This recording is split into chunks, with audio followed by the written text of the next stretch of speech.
Evet arkadaşlar, işte Taksim'e geldik. Taksim,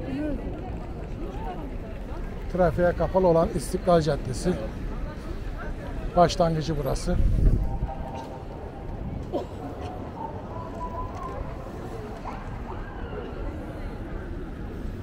Bakalım. İstanbul'a gelen her turist buraya bir defa uğrar.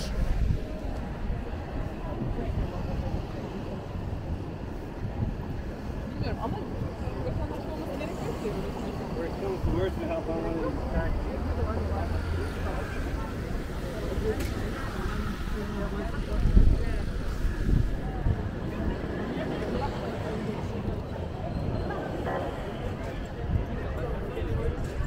Şurası Taksim Anıtı.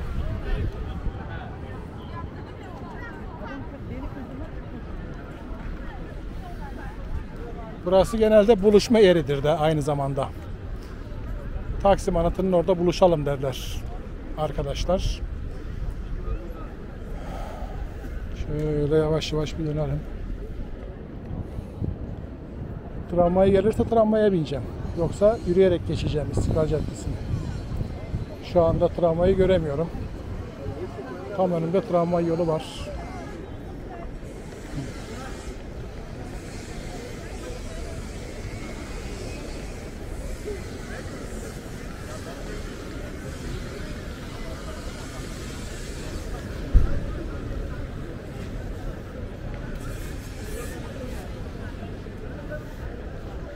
Şurası tramvay durağı.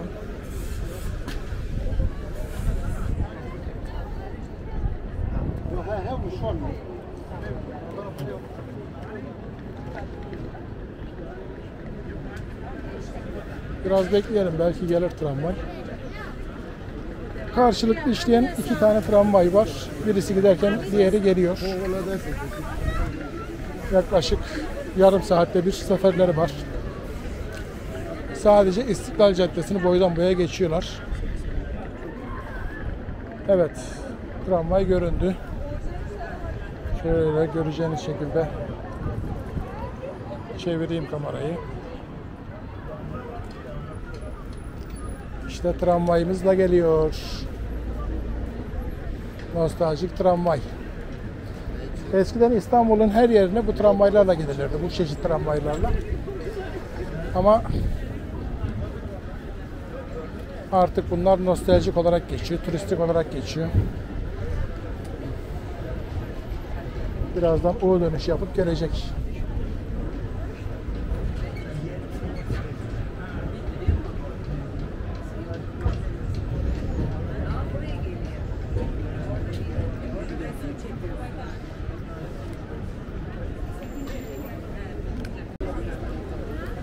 Evet, tramvayımız geliyor.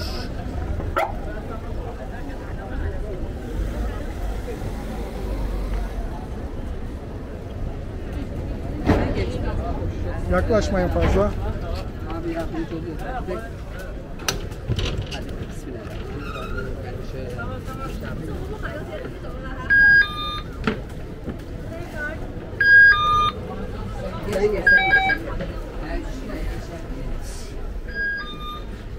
Tramvayımıza bindik ama Arkaya gidiyorsun.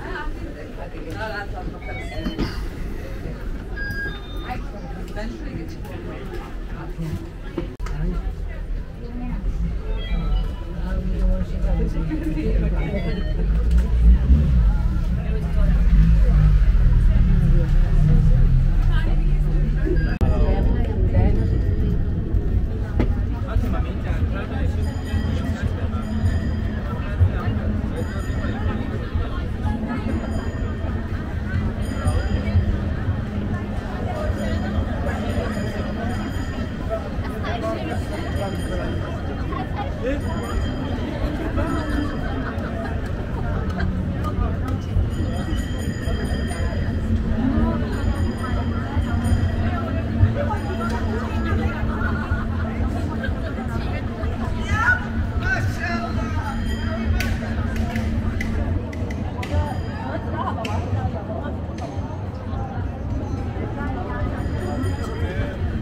Ya bunu tutunmayan yeri var lan. Hep onu da yapıyor.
Okay.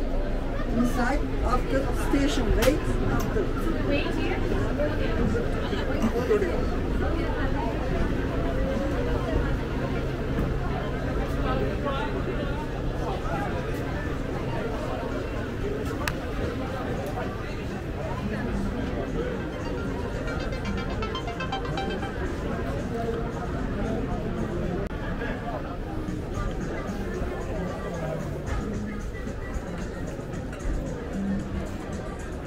Evet, tramvaydan indik. Geldiğimiz yolu şimdi yürüyerek gideceğiz.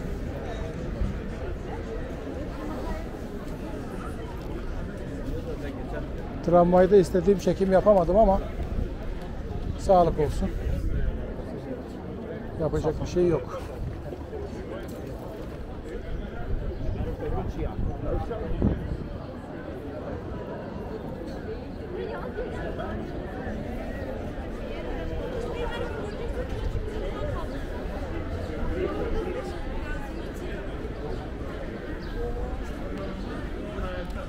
Bu arada şu bayrakları görüyorsunuz.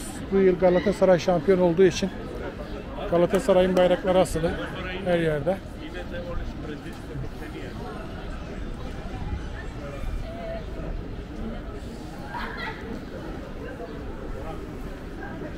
Şurası Narmanlı Han.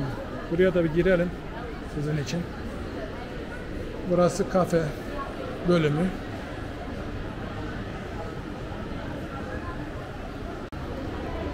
Evet, Narmanlıhan'ın kafesi. Kafeler var burada. Şöyle gireyim.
Narmanlıhan'dan çıktık.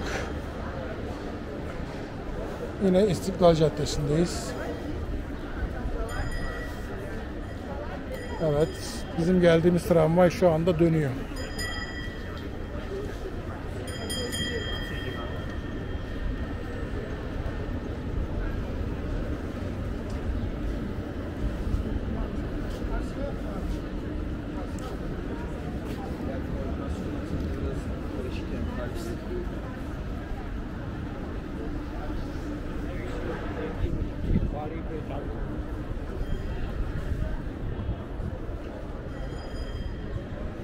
Ama mesela o da tek.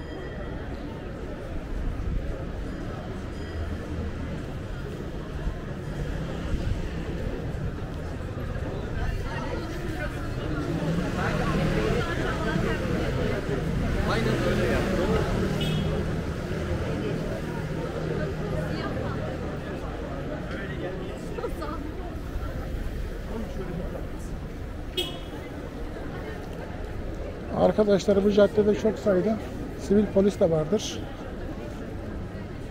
Turistlerin ve halkın güvenliğini sağlamak için resmi polislerin yanında sivil polis de var. Simitçi, tatlıcı, çiçek satan. Onların olması da çok iyi. Çünkü burada oldukça fazla insan var. Zaman zaman buraya saldırılar da oldu, bombalar patladı. Çok sayıda insanı kaybettik. O nedenle bu cadde üzerinde oldukça fazla güvenlik önlemi var.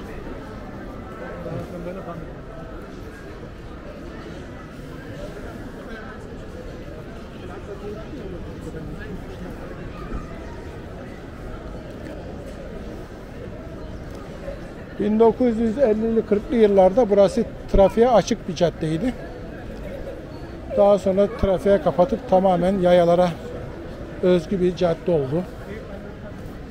Sadece resmi araçlar, işte polis araçları gibi, itfaiye, çöp arabası, onlar girebiliyor. Normal araçlar giremezler. Girseler de gidecekleri bir yol yok zaten. Biter. Sokağın sonunda başka yol yok. Orada kalırlar.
Gördüğünüz araç zabıta aracı.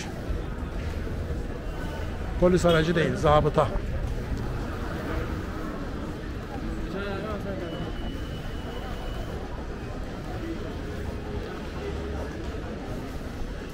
Burada belediyenin çok sayıda zabıtası da var. Seyyar satıcıları denetliyorlar. Çünkü seyyar satıcılık yapmak yasak bu sokakta. Daha önce güzel sokak müzikleri çalan müzisyenler vardı, maalesef onları da kaldırdılar. Olsa iyi olurdu. Yazık oldu diyebilirim yani.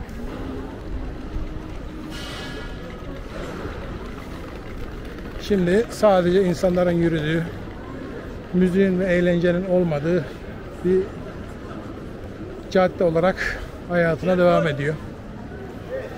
Daha önce her 50-100 metrede bir müzisyene rastlardınız. Şarkı söyleyen, keman çalan. Hatta yabancı müzisyenler dahi vardı. Hepsini yasakladılar.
Yine tramvay geliyor.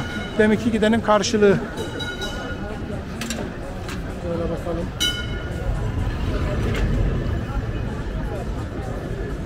Karşılıklı çalışan 2 tane tramvay var. Biri gidiyor, biri geliyor.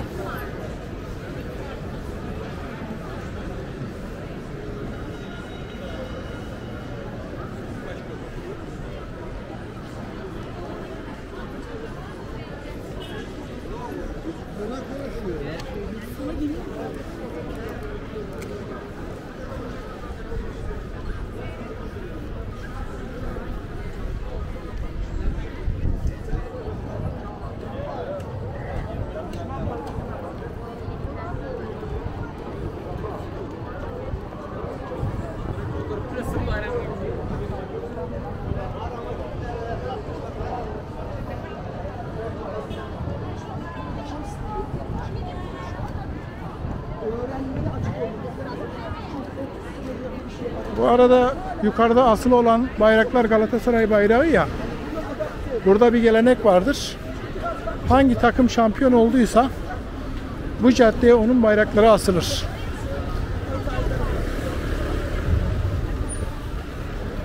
Bu bir gelenektir. Aynı gelenek Boğaz Köprüsü'nde de vardır.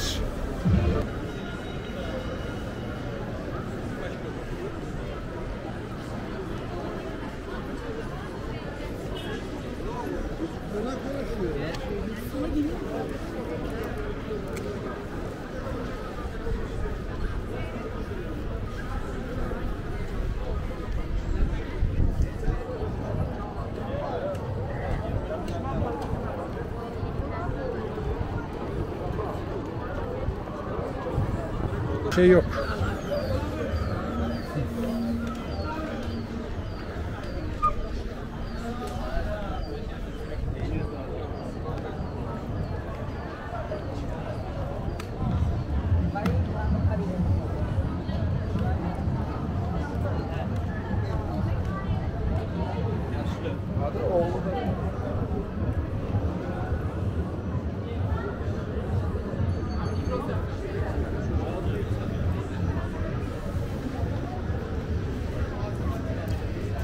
Şu sokağa da bir girip çıkalım.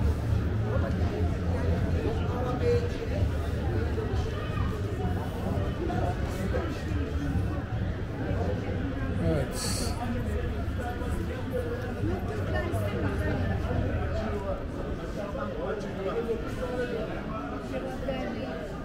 Bu poşetler Mer için açığı var mı? nazar boncukları. Şöyle göstereyim.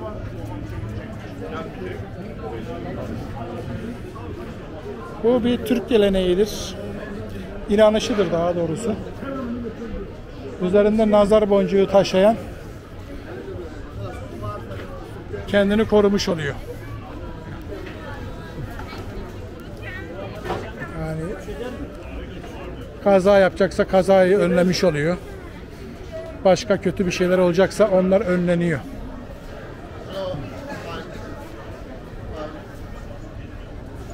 Süs eşyaları.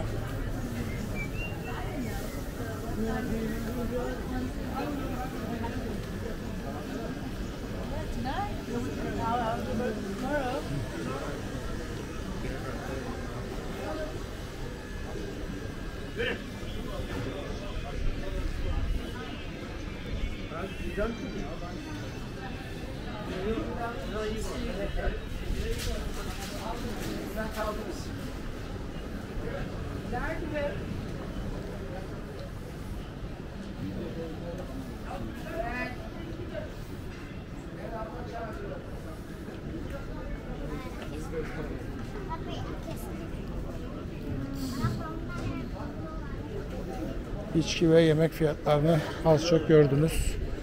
70'lik rakı 1370 TL'ydi. Çok pahalı. Çok pahalı yani, öyle az değil.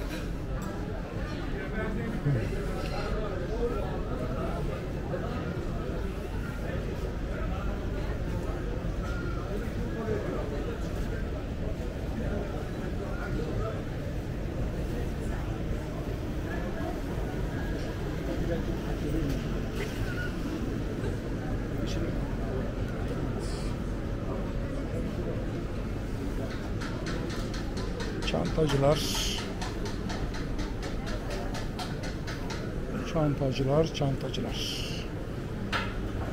Midyeciler. Midye tava. Şöyle göstereyim size.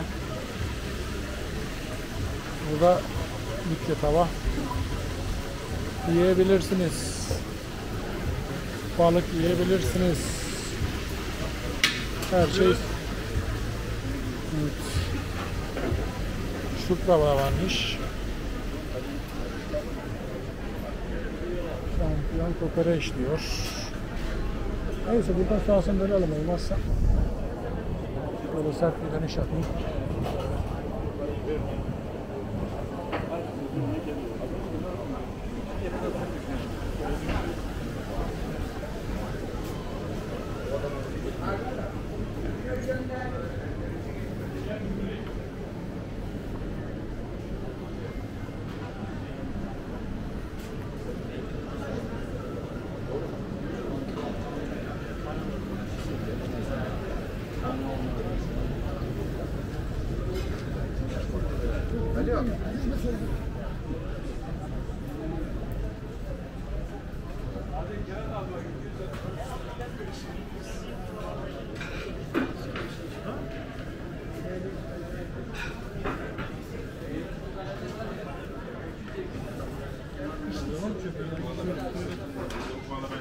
Bir ürün yedim neler. Doymadım, bir tane de çeyrek.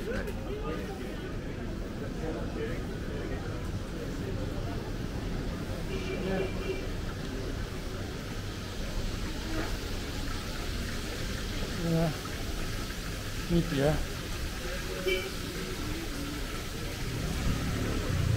Kokoreç ve midye meşhur.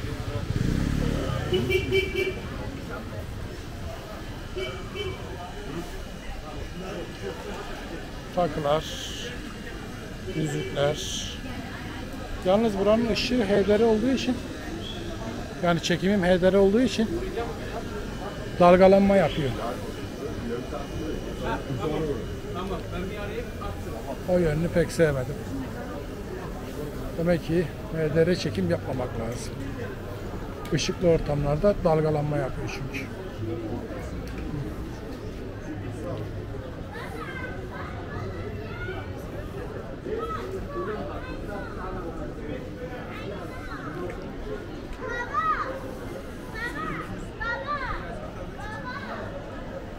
Yine burada büyük nazar boncukları eve asılır bunlar. Ev, araba, öyle yerlere asılır. Kocaman nazar boncuğunu üstünüzde taşıyacak değilsiniz. Evet, yine normal caddemize çıktık.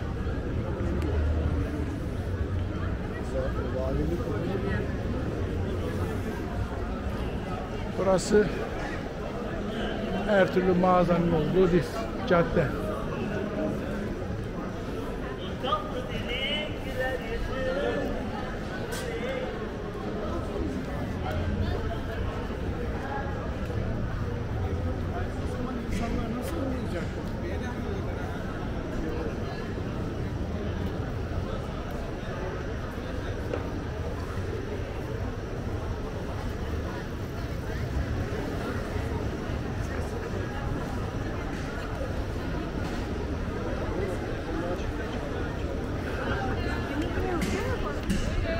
Arkadaşlar, İspanya Barcelona'da La Rambla Caddesi vardır.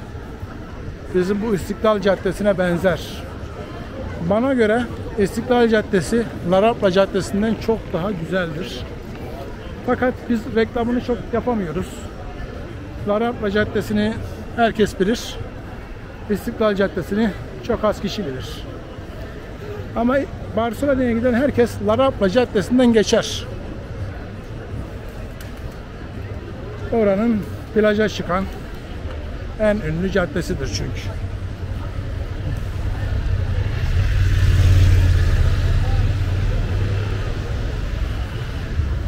Maalesef bizim İstanbul'da fazla plaj kalmadığı için, yani denizimizi çok temiz tutamadığımız için artık pek denize giren de yok İstanbul'da. Denize girmek için biraz daha İstanbul'un dışına çıkmak gerekiyor. Bu arada İstanbul çok nüfusu yüksek olan bir şehirdir. Dünyanın her yerinden göç alır. Şu anda daha çok Rus ve Ukraynalılar var. Tabii bir de bizim mülteciler var. O ayrı konu. Yani mülteci derken Suriye, Pakistan, Irak, İran, Arap ülkelerinden gelen insanlar vardır. Halk bu mültecilerden bıktı. Şu anda hükümete büyük bir tepki gösteriyorlar. Bence de haklılar. Çünkü mülteciler gelince her şey pahalanıyor. Ev kiraları 1000 liradan 20.000 liraya çıktı. Yani bu da iyi bir şey değil. Normal halk bu kiraları ödeyemiyor. Alışveriş yaptığı zaman her şeye 10 kat daha fazla para ödemek zorunda kalıyor. Şu anda halkın %90'ı hükümete bu yönden tepkili. Yeter artık, mültecilerden bıktık, usandık diyorlar. Bir de en kötüsü arkadaşlar, ülkenin demokratik yapısı değişiyor. Yani biraz daha böyle Arap kültürüne kayıyor Türkiye. Bu çok tehlikeli bir şeydir. Yani demokratik yapının değişmesi en tehlikeli olaylardan birisidir aslında. Türk kültürünü kaybediyorsunuz. O zaman ne oluyor? Bütün dünya sizi Arap ülkesi olarak görüyor. Oysa alakamız yok. Türkiye'de çok sayıda Arap gelir gider. O da ayrı konu ama yani öz Türkler, gerçek Türkler asla Arap değildir. Orta Asya'dan göç etmiştir. Bizim kökenimiz Orta Asya'dan gelmektedir. Türkmenistan, Moğolistan, Azerbaycan. O bölgeden göç etmeyiz. Bu konular derin konular ama insan söylemeden de edemiyor yani.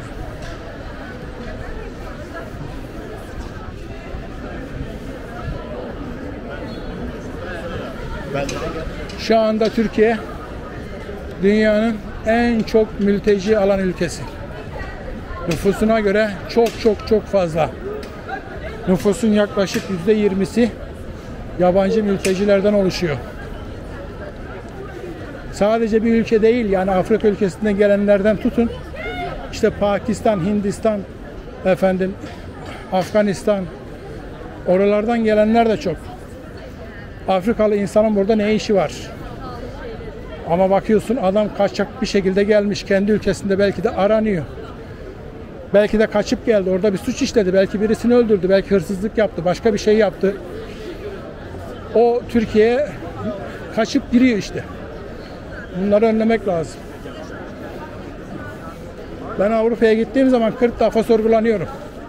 Neden geldin? Kaç gün kalacaksın? Nerede kalacaksın? Ne zaman döneceksin? Ama bizim ülkemize elini kolunu sallayan giriyor. Burada biraz siyasete gireceğim ama yapacak bir şey yok. Türkiye'nin gerçekleri bu. Çok büyük bir yanlış yapılıyor. Şu caddede gördüğünüz 10 insandan en az 3 tanesi yabancıdır. 3 yabancının 2 tanesi de mültecidir, turist değildir.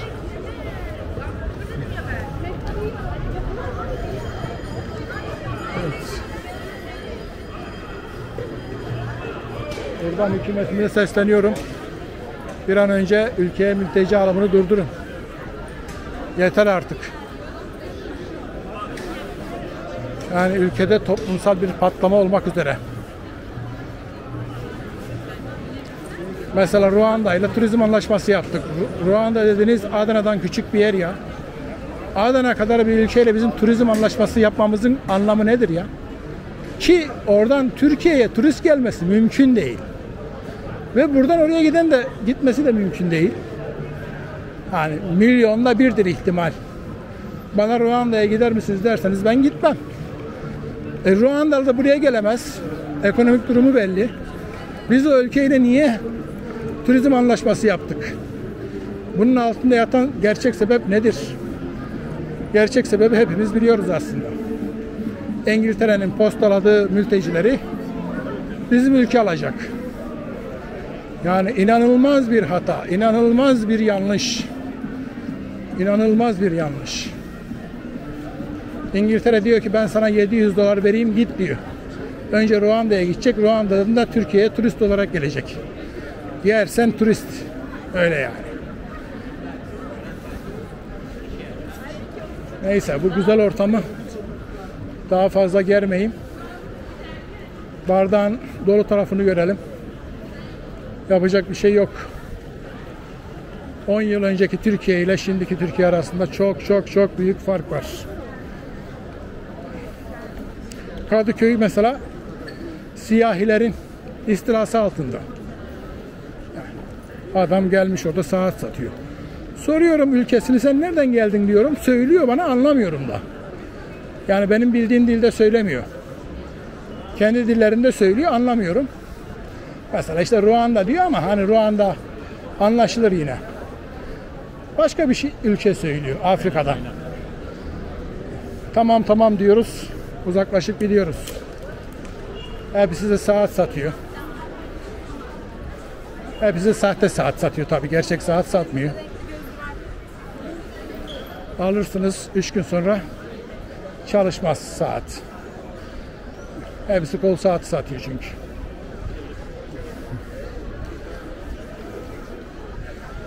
Bu arada İstiklal Caddesi'nin sonuna doğru yaklaşıyoruz. Yani bazı konulara girmeyeyim diyorum da arkadaşlar girmeden de olmuyor ya. Vallahi olmuyor. Yani insan dayanamıyor abici. Senin demokratik, modern, laik bir ülken mültecilerinin istilası altında. Her gelen senin gibi yaşamıyor ki. Bugün Suriyeliler Türkiye'ye geleli 10 yılı geçti.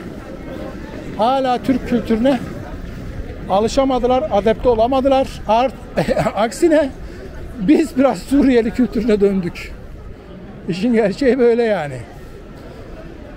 Ah. İçinde o kadar çok söyleyecek şey var da söylemiyorum, tutuyorum.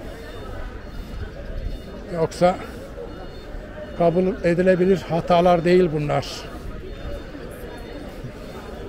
Tabii Türkiye'nin çevresi de ateş çemberi. İsrail-Filistin savaşı. Yani Türkiye ne yapsın kardeşim? Bir de o yönden bakmak lazım. Adam ölümden kaçıyor. Bombalamadan kaçıyor. Yani size gelip sığınan birisini de reddetmek zor. Yani Türkiye'de reddedemiyor. Mecbur alıyor. Çünkü can söz konusu, can. Gönül ister ki o hiçbir yerde savaş olmasın. Herkes kendi ülkesinde rahat yaşasın. Ama yok, olmuyor. Orta Doğu coğrafyası ve Asya coğrafyası, Asya dediğim de yani İran, Afganistan, o bölgeler oldukça karışık.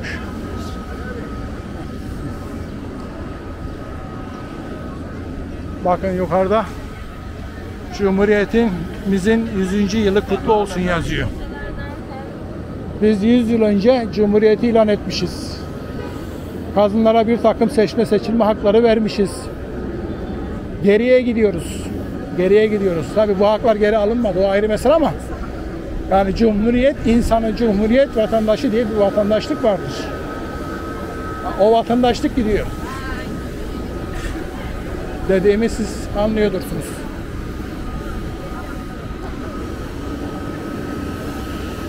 Tamam, ülke belki gelişiyor, gelişmesine ama kültürel olaraktan da geriye gidiyor.